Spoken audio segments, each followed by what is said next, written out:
You are listening to a CBS News breaking news update. We are back here with CBS News 24/7, monitoring all of our feeds internationally and talking to our correspondents. Israel's foreign minister says that top Hamas leader Yahya Sinwar was killed by Israeli forces in Gaza. He has been described as, quote, the mastermind behind these brutal attacks on October 7th. The IDF reports that 3 terrorists were killed during what they call a routine operation in the Gaza Strip. This information coming down just as we reported it to you live. Senior Vice President and Middle East Program Director for the Center for Strategic and International Studies, Jon Alterman, joining us now. Thank you so much for being here on this critical day with this latest information. Where do we begin? Why don't you talk about the significance of this confirmation of his death? It is a really big deal. I think one of the big questions is, in the absence of him, who is going to make a deal on behalf of Hamas?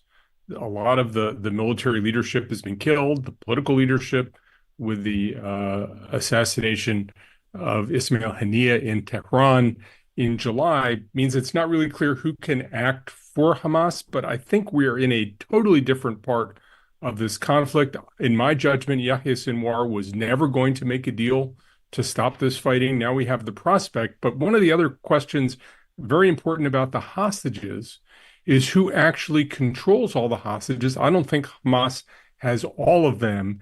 And whether this new arrangement means some hostages can be released, some hostages are being held by other militant groups that aren't going to trust the new Hamas leadership. We are going to be in a very messy phase.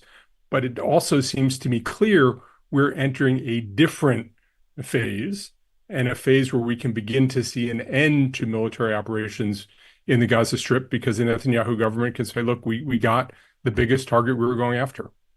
Yeah, as it's been called a game changer, certainly our hearts going out to the families of those hostages, just waiting for word to see what may transpire next and who possibly may be the next leader. But I'm curious, would this be enough for Prime Minister Benjamin Netanyahu to announce a ceasefire? Well, not by itself. But again, my assessment was Sinwar never was going to agree to a ceasefire with the Israelis. His determination is he was going to go down fighting. He has gone down fighting. Who is going to lead Hamas at this point? Who will make what kind of deal? How much control they'll have? What kinds of factions will agree? What won't agree? We're into a very messy phase of this, but it is the beginning of a set of opportunities to get out of this, and particularly from the point of view of Prime Minister Netanyahu, who was accused by many on the right in Israel, as well as the left, of having been responsible for the October 7th massacres by his wrong approach to treating Hamas in Gaza. This gives him a scalp. It gives him a sign of victory. It gives him a sign of accomplishment, that we persevered for more than a year, and now we killed the mastermind behind this, and now we can start thinking about what the next phase is. Notably, Israel hasn't really talked a lot about what the next phase in Gaza is. Now Israel has to talk about the next phase, but it will be a phase that won't be led by Yahya Sinwar, which I think from the point of view of many Israelis is a necessity. Obviously, this news coming and confirmation coming in fast and swift, and we do have that final confirmation from the DNA declaring that he has in fact been killed. I'm just curious, when you call it messy, what in fact does that mean, and how fast do things move in a situation like this?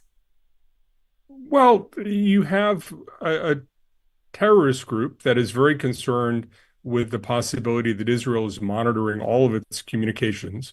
So communication is hard. It's hard to figure out who's on top, who's not on top. One of the things we see with all kinds of terrorist groups is when they decide to stop fighting, there are people who say, no, I'm going to keep fighting. We saw this with the Irish Republican Army and the real IRA that decided to keep fighting. So one of the challenges that Israel is going to have is there will be groups of Hamas fighters who are going to say, okay, let's figure a way out of this, and other groups of Hamas fighters who said, no, now we're going to have to double down. And of course, there are other militant groups within Gaza, including the Islamic Jihad and others, and how you create a new security environment and how you move to a post-conflict situation when you don't have a leader who can give credibility to a truce or whatever you're going to call it.